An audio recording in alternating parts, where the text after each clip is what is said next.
અહીંયા બેસી રહેવી છું. કેમ છો મિત્રો? મજામાં? આજે આપણે ફરીથી પાછા નામાના મૂળ તત્વના ઓનલાઈન લેસન માટે ભેગા થયા છીએ. આપણું જે પ્રકરણ 3 અધૂરું છે એને આપણે આજે પૂરું કરીશું. પ્રકરણ નંબર 3 પાઘડીનું મૂલ્યાંકન અને આપણું લેક્ચર નંબર 6. મિત્રો, આ જે લોકડાઉનના સમયમાં જે તમને આ રીતે ભણાવવાનો પ્રયત્ન કરીએ છીએ એની પાછળનો આશય એક જ છે કે તમારું આ અગત્યનું વર્ષ ન બગડે અને તમે સારી રીતે આનો અભ્યાસ કરી શકો. પ્રકરણ નંબર 3 પાઘડીનું મૂલ્યાંકન અને સ્વાધ્યાયના દાખલામાં આપણને પ્રભા અને પ્રભુની ભાગીદારી પેઢીની પાઘડીની કિંમત અધિક નફાને જો સૂચનાને ધ્યાન આપીએ તો આપણને કહ્યું છે અધિક નફાને મૂડીકૃત કરવાની પદ્ધતિ છે. અધિક નફાને મૂડીકૃત કરવાની પદ્ધતિનો દાખલો આપણે અગાઉ પહેલાં જોયેલો છે, એનું આ પુનરાવર્તન છે. આપણને આપેલું છે રોકાયેલી મૂડી 9 લાખ રૂપિયા.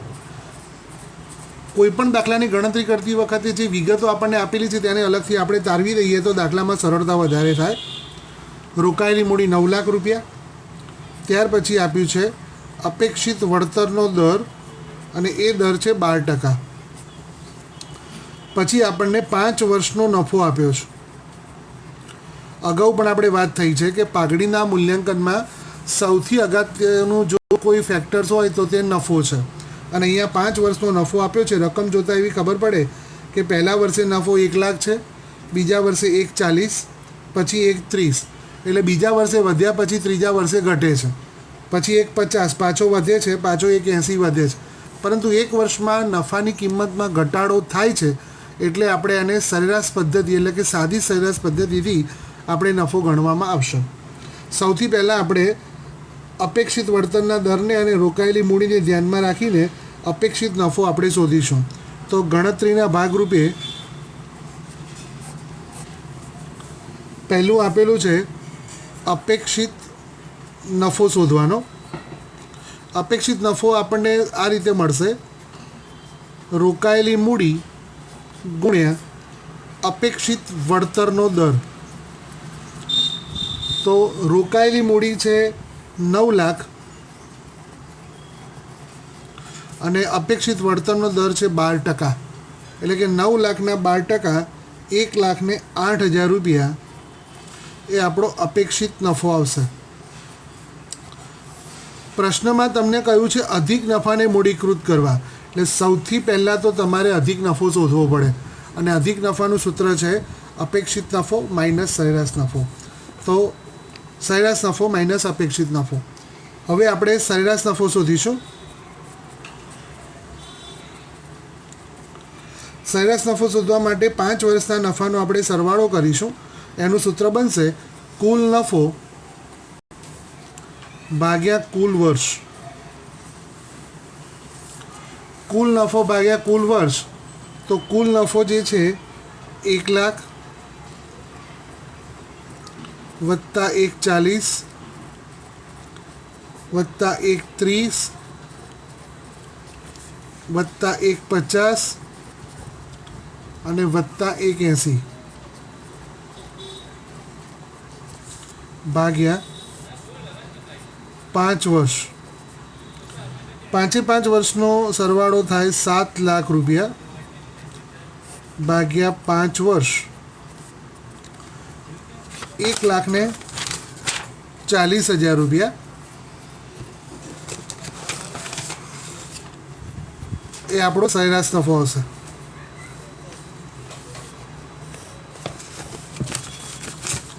તો સરેરાશ નફાની રકમ 1,40,000 આવી. હવે આપણે અધિક નફો શોધીશું.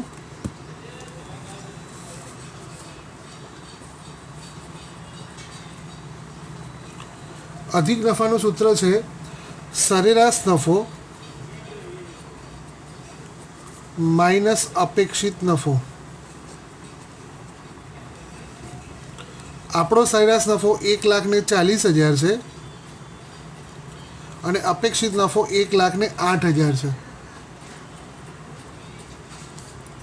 1,40,000માંથી 1,08,000 બાદ કરતાં 32,000 રૂપિયા એ આપણો અધિક નફો આવશે. જો મિત્રો 3 વસ્તુ આપણે શોધી. સૌથી પહેલાં અપેક્ષિત નફો શોધ્યો, ત્યાર પછી નફાની રકમને ધ્યાનમાં લઈને સરેરાશ નફો શોધ્યો અને ત્યાર પછી બંનેને સરખામણી કરીને આપણે અધિક નફો શોધ્યો. હવે અધિક નફાને ધ્યાનમાં લઈને આપણે પાઘડી શોધવાની છે. તો એના માટેનું સૂત્ર બનશે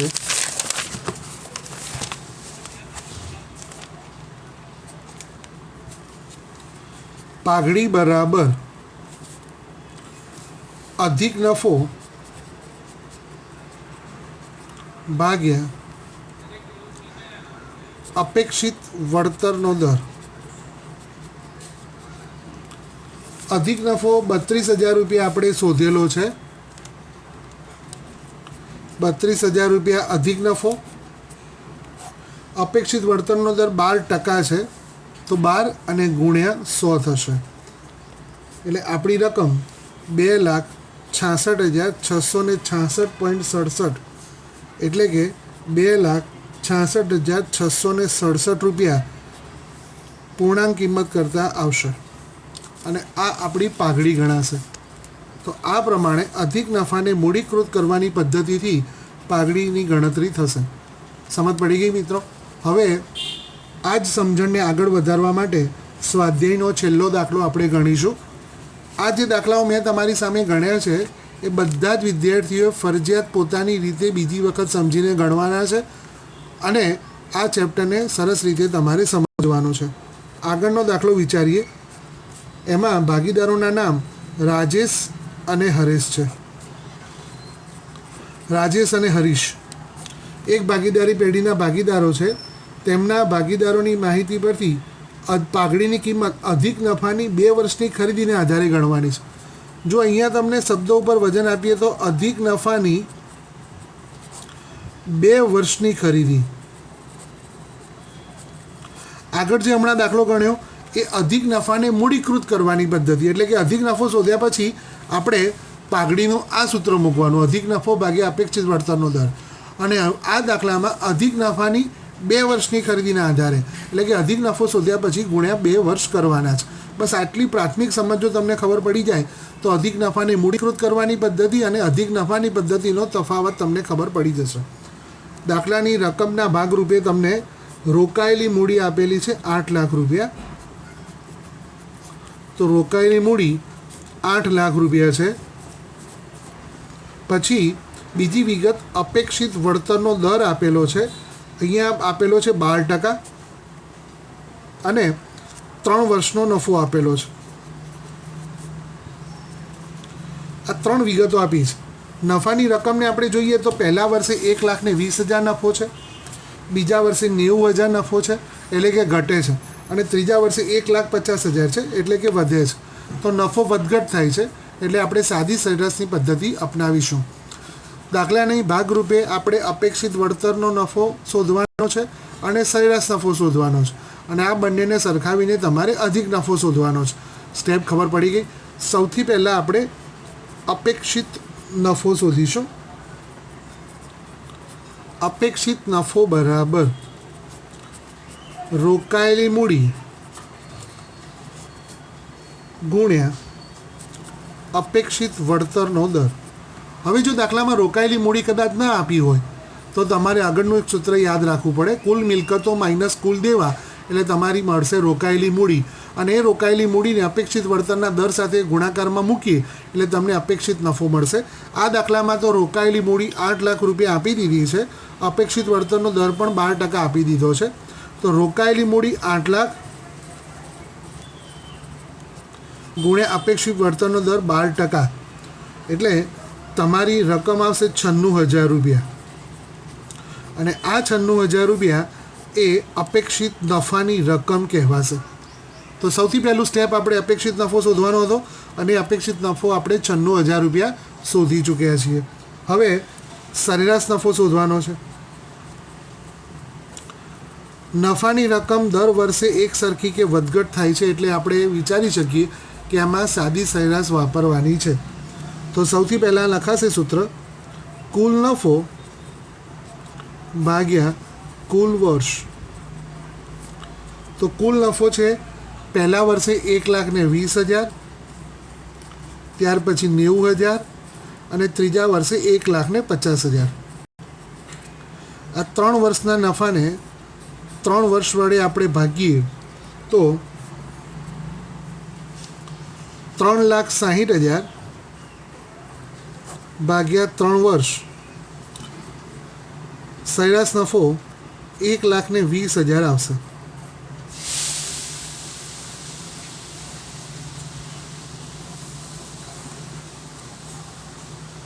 બે વસ્તુ આપણે શોધી, અપેક્ષિત નફો 96,000 રૂપિયા અને સરેરાશ નફો 1,20,000 રૂપિયા. આ બંનેને સરખાવીને આપણે અધિક નફો શોધીશું. આગળ રાખીએ દાખલામાં.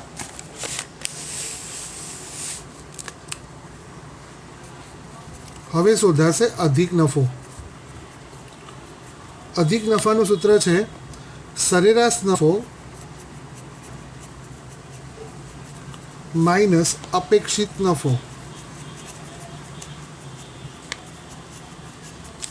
બંને આપણે શોધેલા છે. સરેરાશ નફો છે 1,20,000 અને અપેક્ષિત નફો છે 96,000. 1,20,000માંથી 96,000 રૂપિયા આપણે બાદ કરીએ તો આપણો અધિક નફો 24,000 રૂપિયા આવે છે. દાખલાના પ્રશ્નમાં એવું કહ્યું હતું કે અધિક નફાને 2 વર્ષની ખરીદીના આધારે પાઘડીની કિંમત તમારે નક્કી કરવાની છે. તો એના ભાગરૂપે આપણે અધિક નફો શોધ્યો અને હવે છેલ્લી ગણતરી પાઘડીની, કે જે તમારો જવાબ ગણાશે. પાઘડી બરાબર અધિક નફો ગુણ્યા ખરીદીના વર્ષ. બંને વસ્તુ આપણી પાસે છે. અધિક નફો 24,000 રૂપિયા છે અને 2 વર્ષ ખરીદીને આપેલા છે. તમારે આ પાઘડીની રકમ 48,000 રૂપિયા થશે અને આ તમારા પ્રશ્નનો જવાબ છે. આ રીતે પાઘડીની જુદી જુદી કિંમતો ગણવા માટેની 4 રીતોનો આપણે અભ્યાસ કર્યો. મિત્રો, એક વસ્તુ ધ્યાન રાખો, પાઘડીની ગણતરી તમારે પ્રકરણમાં જે છે તે ડી સેક્શનમાં 4 માર્કમાં પૂછાય છે. હવે આ 4 માર્કનો દાખલો જો તમને કમ્પ્લીટ તૈયાર કરવો હોય તો 4 રીતના દાખલાઓ આપણે જે સ્વાધ્યાયમાં ગણ્યા એ પ્રમાણે તમારે કરવાના રહેશે. આ સાથે તમારું ચેપ્ટર નંબર 3 પૂરું થાય છે. આપણે ઓનલાઈન લેસનમાં 2 લેક્ચર્સનો અભ્યાસ કર્યો. પહેલું હતું ભાગીદારીના હિસાબો, કે જેની અંદર આપણે ટૂંકા દાખલાઓનો અભ્યાસ કર્યો, અને બીજું ચેપ્ટર એને ન ગણતા, કારણ કે તે વાર્ષિક હિસાબનું છે, તે આપણે બોર્ડ ઉપર જ ગણવું પડે. એટલે આપણે ત્રીજું ચેપ્ટર જોયું, પાઘડીનું મૂલ્યાંકન. હવે ત્રીજું એક ચેપ્ટર એટલે કે ચેપ્ટર નંબર 4નો આપણે અભ્યાસ કરીશું. ચેપ્ટર નંબર 4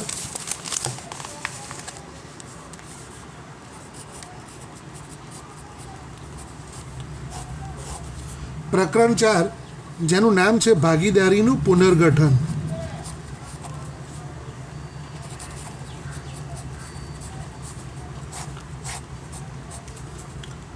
ભાગીદારીનું પુનર્ગઠન એ ચોથું ચેપ્ટર છે, જેનું ભારાંક તમારા ત્યાં 10 માર્ક્સનું છે, જેમાંથી એક ટૂંકો દાખલો સેક્શન સીમાં પહેલો જ પૂછાય છે અને બાકીના થિયરી અને વિકલ્પ તરીકે આના પ્રશ્નો પૂછાય છે. આ એકદમ સરળ અને ઝડપથી માર્ક મેળવી આપનારું ચેપ્ટર છે. જો મિત્રો, તમને ત્રીજું અને ચોથું ચેપ્ટર જો કમ્પ્લીટ આવડતું હશે તો તમે 5મું, 6ઠું અને 7મું ચેપ્ટર, કે જે 8-8 માર્કના મોટા દાખલા સાથેનું છે, એ તમને બહુ સારી રીતે સમજમાં પડશે. એટલે આ ચેપ્ટરનો અભ્યાસ પણ તમારે ખૂબ ચીવટતાથી કરવાનો છે. પુનર્ગઠન આ શબ્દ ઉપરથી આપણને એવી ખબર પડે છે કે આ ભાગીદારીની કંઈક નવી રચના થાય છે.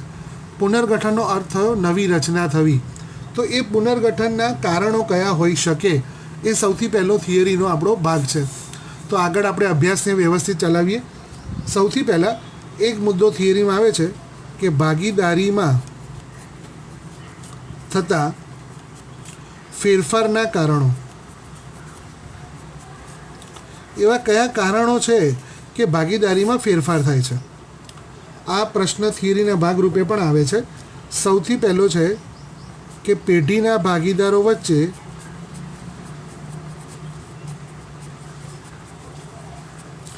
નફા નુકસાનની ફાળવણીમાં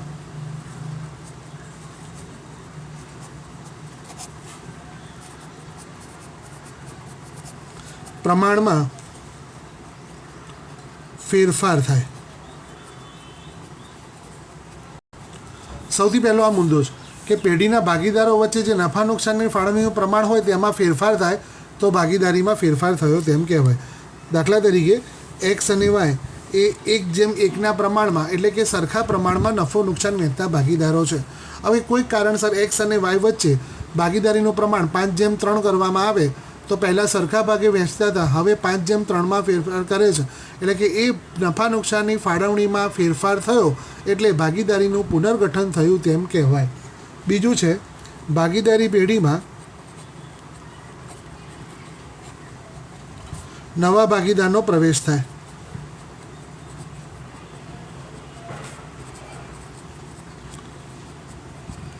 પ્રવેશ એટલે કે નવો કોઈ ભાગીદાર પેઢીમાં નવા ભાગીદાર તરીકે જોડાય.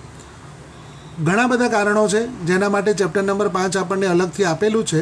અત્યારે એટલું સમજવાનું થાય કે એક્સ અને વાય એક ભાગીદારી પેઢીમાં ભાગીદારો હતા, એમણે કોઈપણ કારણસર ઝેડ નામના વ્યક્તિને પ્રવેશ આપ્યો તો હવે નવી પેઢીમાં 3 ભાગીદારો થશે, એક્સ, વાય અને ઝેડ, અને એ 3 વચ્ચે નફા નુકસાનનું પ્રમાણ વહેંચાશે. એટલે કે નવા ભાગીદારના પ્રવેશ થવાના કારણે પણ ભાગીદારીમાં ફેરફાર થાય છે. નંબર 3, ચાલુ ભાગીદારી પેઢીમાંથી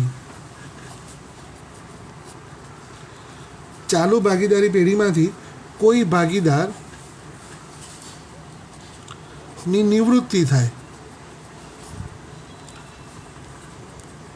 કે તેનું મૃત્યુ થાય.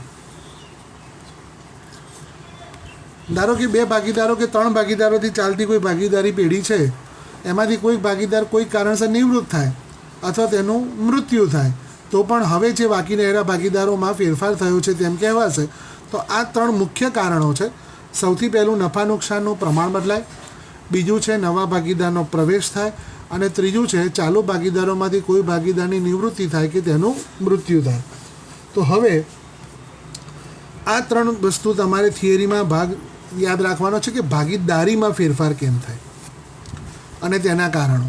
હવે નફા નુકસાનની ફાળવણીના પ્રમાણમાં ફેરફાર થવાના કારણો એ થિયરીના ભાગરૂપે આપણે તૈયાર કરવાના છે. તો બીજો મુદ્દો છે નફા નુકસાનની ફાળવણીના પ્રમાણમાં ફેરફાર થવાના કારણો.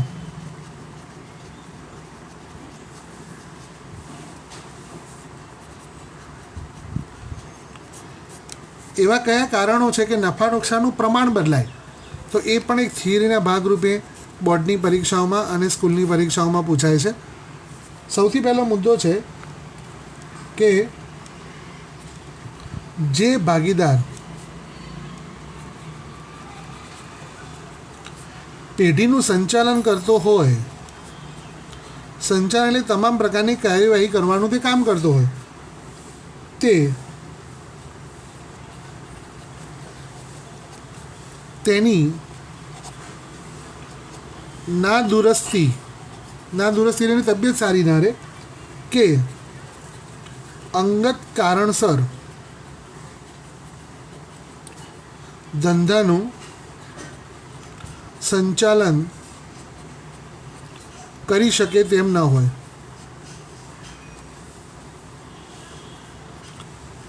પહેલું એ કારણ છે કે જે વ્યક્તિ પેઢીનું સંચાલન કરતો હોય તેની તબિયત અનુકૂળ ન હોય કે તેની નાદુરસ્તીના કારણે અથવા કોઈ પણ અંગત કારણસર હવે તે પેઢીનું સંચાલન કરી શકે તેમ ન હોય તો તેના બદલે બીજા કોઈ વ્યક્તિને તે કામ સોંપવું પડે એટલે તેના નફા નુકસાનના પ્રમાણમાં ફેરફાર થાય. પછી બીજો મુદ્દો છે ભાગીદાર ધંધા માટે પૂરતો સમય ફાળવી શકે તેમ ન હોય.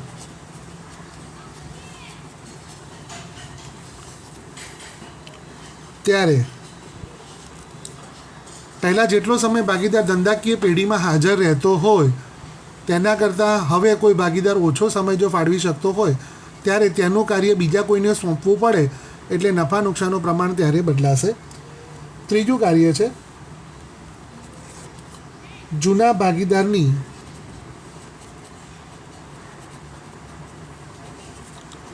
નિવૃત્તિ કે મૃત્યુ થાય. જે જૂના ભાગીદારો ધંધાકીય એકમમાં જોડાયેલા છે તેમાંથી કોઈ ભાગીદાર નિવૃત્ત થાય વય મર્યાદાના કારણે અથવા કોઈ પણ બીજા કારણસર અથવા તેનું મૃત્યુ થાય તો એની જગ્યાએ બીજા વ્યક્તિઓ વચ્ચે કામની વહેંચણી થાય એટલે પ્રમાણનું બદલાય છે. ચોથું છે નવા ભાગીદારનો પ્રવેશ થાય. તો નવા ભાગીદારના પ્રવેશ થવાના કારણે પણ નફા નુકસાનનું પ્રમાણ બદલાશે અને તેના કારણે પણ ભાગીદારો વચ્ચે નફા નુકસાનનું પ્રમાણ બદલાશે. હવે એક ઉદાહરણ લઈએ આપણે. કોઈ પણ કારણસર આપણે ભાગીદારીમાં ફેરફાર થતા હોય, ધારો કે દાખલા તરીકે XYZ સરખા ભાગે નફો નુકસાન વહેંચે છે. આ એમનું જૂનું પ્રમાણ છે. આપણે અગાઉ જોયા તેવા કોઈ પણ કારણસર તેમની વચ્ચે નફા નુકસાનનું પ્રમાણ બદલાય અથવા કોઈ પણ પરિસ્થિતિના કારણે પેઢીનું પુનર્ગઠન થવાના કારણે હવે તે લોકો 5:3:2 નફો નુકસાન વહેંચે છે. તો આપણે જોઈ શકીએ છીએ કે પહેલાં દરેક ભાગીદારો સરખા ભાગે નફો વહેંચતા હતા. હવે પછી કોઈ પણ કારણસર નફા નુકસાનનું પ્રમાણ બદલાયું તો તમે 5:3:2 પ્રમાણને શોધ્યું તો કોઈક ભાગીદારને વધારે ફાયદો થશે તો કોઈક ભાગીદારને નુકસાન જશે. તો આ ફાયદો કે નુકસાનને બે શબ્દોથી આ ચેપ્ટરમાં ઓળખવામાં આવે છે. જે નુકસાન થાય છે તેને ત્યાગ કહેવાય છે, એટલે કે સેક્રિફાઈસ કહેવાય છે, અને જે નફો થાય છે એને લાભ કહેવાય છે, એટલે કે ગેઇન કહેવાય છે. તો ત્યાગ અને લાભ એ આ ચેપ્ટરનું હાર્દ છે. આ બંને વસ્તુ શોધવા માટેના દાખલાઓ આ ચેપ્ટરમાં તમારે મૂકવામાં આવેલા છે. તો સૌથી પહેલાં આપણે ત્યાગની વાત કરીશું.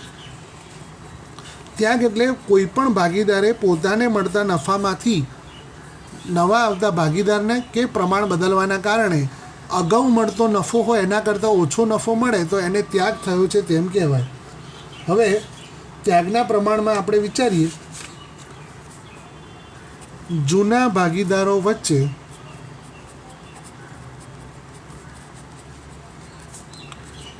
કોઈ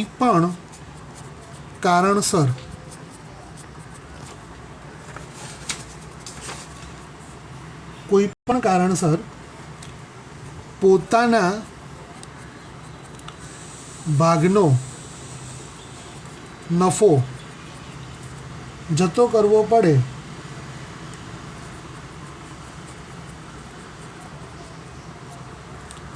તો તેને ત્યાગ થયો છે તેમ કહેવાશે.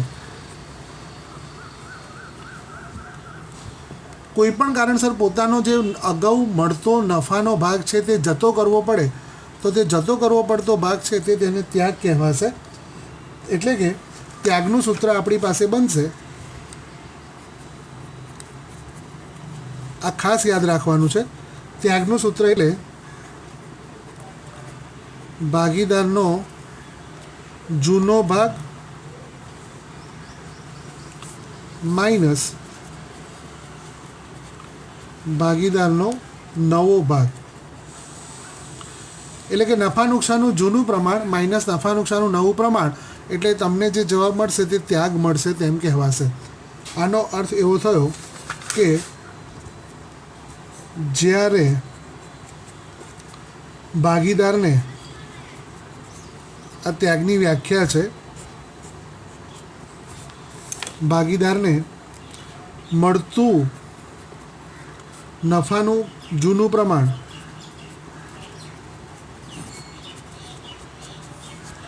તેને મળતા નફાના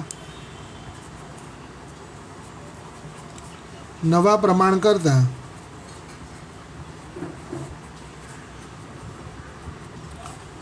વધારે હોય ત્યારે તે ભાગીદારે ત્યાગ કર્યો છે તેમ કહેવાય. વ્યાખ્યાને આપણે ફરીથી એકવાર સમજી લઈએ. જ્યારે ભાગીદારને મળતું નફાનું જૂનું પ્રમાણ તેને મળતા નફાના નવા પ્રમાણ કરતાં વધારે હોય ત્યારે તે ભાગીદારે ત્યાગ કર્યો છે તેમ કહેવાય. ઉદાહરણ તરીકે વિચારીએ કે ધારો કે પહેલાં ભાગીદારને જૂના પ્રમાણે એક ધારણા છે 100 રૂપિયા મળે છે અને નવા પ્રમાણે તેને 80 રૂપિયા મળે છે. તો જૂનું પ્રમાણ છે 100 રૂપિયા, નવું પ્રમાણ છે 80 રૂપિયા.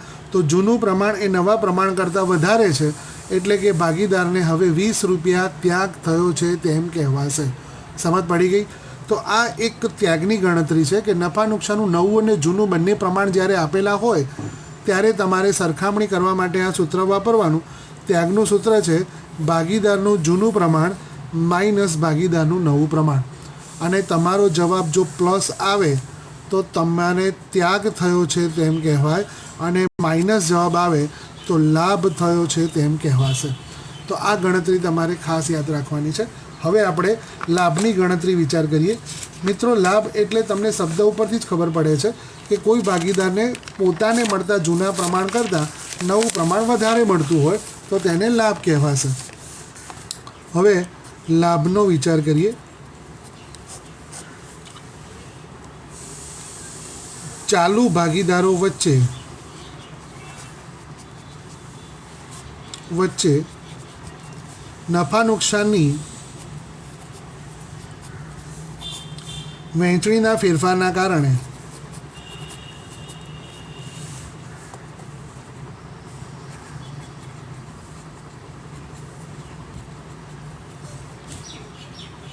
અમુક ભાગીદારોને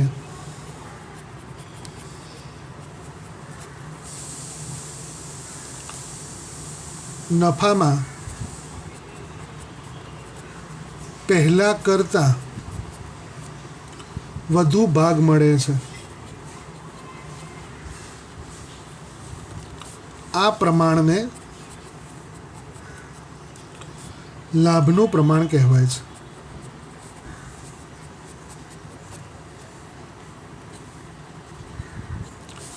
ફરીથી આપણે સમજીએ કે ચાલુ ભાગીદારો વચ્ચે નફા નુકસાનની વહેંચણીના ફેરફારના કારણે અમુક ભાગીદારોને પહેલાં જે નફામાં ભાગ મળતો હતો તેના કરતાં હવે વધારે ભાગ મળે છે. તો વધારે જે ભાગ મળે છે તેને લાભનું પ્રમાણ કહેવાશે. આનું આપણે સૂત્ર યાદ રાખવાનું છે. લાભનું પ્રમાણ બરાબર નફા નુકસાનનું નવું પ્રમાણ અથવા નવો ભાગ માઇનસ નફા નુકસાનનું જૂનું પ્રમાણ. એટલે કે નવો ભાગ માઇનસ જૂનો ભાગ. તો નવા ભાગમાંથી જૂનો ભાગ બાદ કરતાં આપણો જો જવાબ પ્લસ આવે તો તમને લાભ થયો છે તેમ કહેવાય અને જવાબ માઇનસ આવે તો ત્યાગ થયો છે તેમ કહેવાશે. તો આ સૂત્ર ખાસ યાદ રાખવાનું છે. નવો ભાગ માઇનસ જૂનો ભાગ એટલે આપણને લાભ થયો છે તેમ કહેવાય. હવે આપણે આની ગણતરીના દાખલાઓનો વિચાર કરવાનો છે. એક દાખલો આપણે ગણીએ. જુઓ, સ્વાધ્યાયનો દાખલો છે.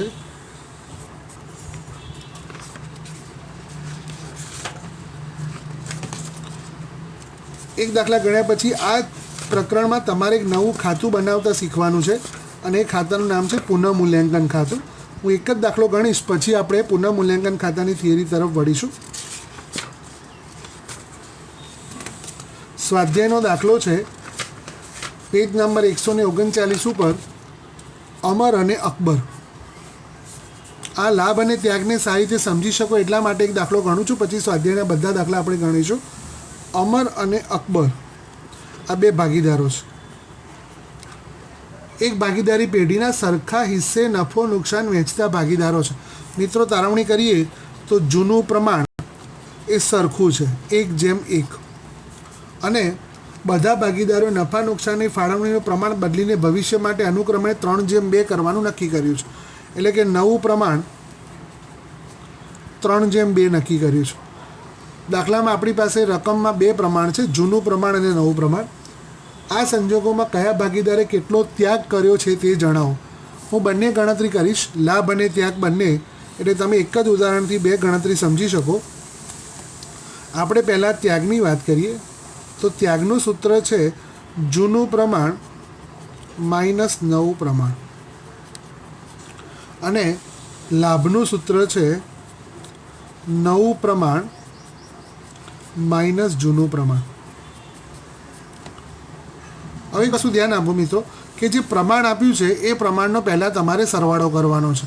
1/1 એટલે 1 + 1 2 થાય, એટલે 1/2 જે સરવાળો થાય તે નીચે મૂકવાનો છે, 1/2.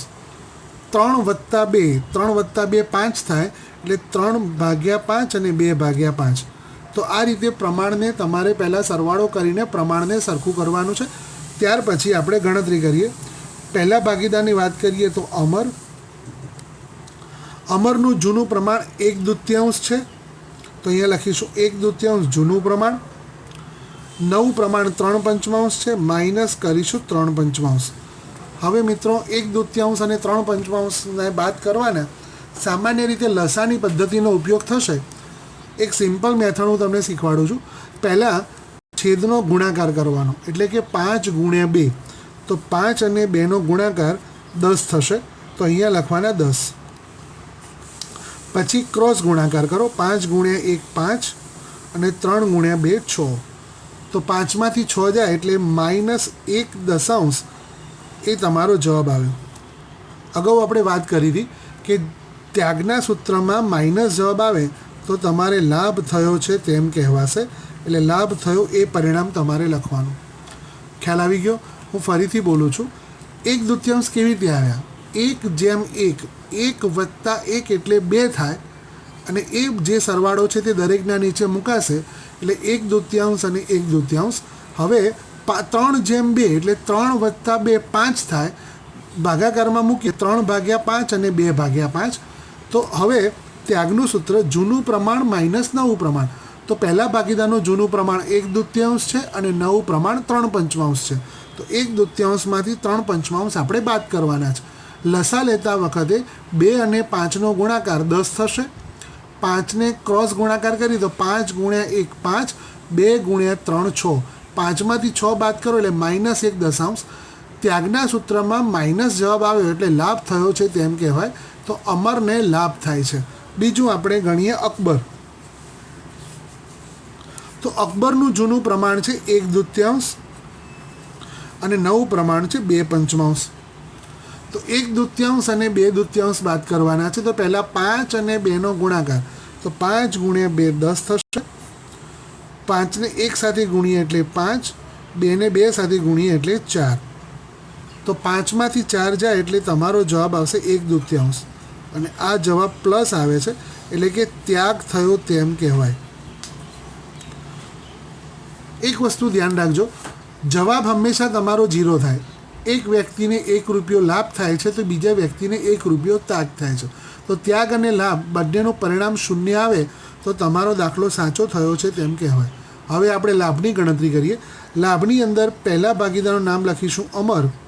લાભનું સૂત્ર છે નવું પ્રમાણ માઇનસ જૂનું પ્રમાણ. તો અમરનું નવું પ્રમાણ છે 3/5 અને જૂનું પ્રમાણ છે 1/2. તો 3/5માંથી 1/2 બાદ કરવાના છે. સૌથી પહેલાં 5 અને 2નો ગુણાકાર 10 થશે. પહેલાં 5 અને 2નો ગુણાકાર કરવાનો, પછી 2ને 3 સાથે ગુણાકાર કરીએ એટલે 3 × 2 6 અને 5 × 1 5. તો 6 - 5 એટલે 1/10 પ્લસ આવ્યા એટલે લાભ થયો છે તેમ કહેવાય. ખ્યાલ આવી ગયો? ગણતરી બહુ સરળ છે. અને બીજા ભાગીદારનું નામ અકબર છે. અકબરનું નવું પ્રમાણ 2/5 અને જૂનું પ્રમાણ 1/2. ફરીથી પાછો લસા લઈએ. 5 × 2નો ગુણાકાર 10, 2 × 2 4, 5 × 1 5. તો 4માંથી 5 જાય એટલે -1/10. માઇનસમાં જવાબ આવ્યો એનો મતલબ કે ત્યાગ થયો. લાભના સૂત્રમાં માઇનસ એટલે ત્યાગ અને ત્યાગના સૂત્રમાં માઇનસ એટલે લાભ. તો તમે જોઈ શકો છો કે ત્યાગની ગણતરી કરી હોય કે લાભની ગણતરી કરી હોય, અમરને લાભ થાય છે અને અકબરને ત્યાગ થાય છે, અને રકમ એકમાંથી એક જાય એટલે શૂન્ય થાય છે. તો આ પ્રમાણે તમારે બે ભાગીદારો વચ્ચે નફા નુકસાનની પ્રમાણની વહેંચણી આપેલી હોય ત્યારે લાભ અને ત્યાગની ગણતરી, પ્રશ્નમાં એક જ ત્યાગ જ ગણવાનો કહ્યો હતો, પરંતુ આપણને સારી રીતે બંને સૂત્રની સમજ પડે એટલા માટે મેં ત્યાગની પણ ગણતરી કરી અને લાભની પણ ગણતરી કરી. મિત્રો, આજે આપણે ત્રીજું ચેપ્ટર પૂર્ણાહુતિ કર્યું, પાઘડીનું મૂલ્યાંકન, અને ચોથું ચેપ્ટર ભાગીદારી પેઢીનું પુનર્ગઠન, એની આપણે શરૂઆત કરી છે. બંને ચેપ્ટર 5 અને 6 ચેપ્ટર માટે ખૂબ જ અગત્યના છે, એટલે તમારે ખૂબ ચીવટતાપૂર્વક તેનો અભ્યાસ કરવાનો છે. આ 5 અને 6 ચેપ્ટરનું હાર્દ છે એટલે મુખ્ય ભાગ છે. આ જો નહીં આવડે તો 5 અને 6 કે જે 8 માર્કના મોટા દાખલા પૂછાય છે તે તમને નહીં આવડે, અને આ પણ એકદમ સરળ છે. આશા છે કે આજનું લેક્ચર પણ તમને ખૂબ જ પસંદ પડશે. કંઈ પણ મુશ્કેલી હોય તો ચાલુ લેક્ચર જ્યારે આપણે ક્લાસમાં શરૂ થાય ત્યારે તમે મુશ્કેલી પૂછી શકો છો. અત્યારે આ લેક્ચરને બહુ જ શાંતિથી એકવાર કરતાં વધારે વખત જોઈને રિપીટ કરીને સમજવાનો પ્રયત્ન કરજો, અને આ લોકડાઉનના સમયમાં ઘરમાં રહીને વધુને વધુ સારો અભ્યાસ કરી શકો તે માટેનો અમારો જે પ્રયત્ન છે એમાં તમે ખૂબ સારી રીતે સહકાર આપશો. ભવિષ્યમાં હજી પણ સારા આપણે લેક્ચર્સ લેવાના છે. આના પછીનું લેક્ચર આ પ્રકરણને આગળ વધારવા માટેનું અને નવું એક ખાતું, પુનઃમૂલ્યાંકન ખાતું, રિવેલ્યુએશન એકાઉન્ટ જે છે તેનો પણ અભ્યાસ કરીશું અને સમગ્ર ચેપ્ટરની પૂર્ણાહુતિ કરીશું. આશા છે કે મારી જે અપેક્ષાઓ છે તમારી પાસે વધુ મહેનત કરવાની કરશો જ. ચોપડીને પૂરેપૂરી સમજો અને આ લેક્ચરની સમજણ કેળવશો તેવી શુભેચ્છા સાથે ઘરમાં રહો, સ્વસ્થ રહો, સુરક્ષિત રહો.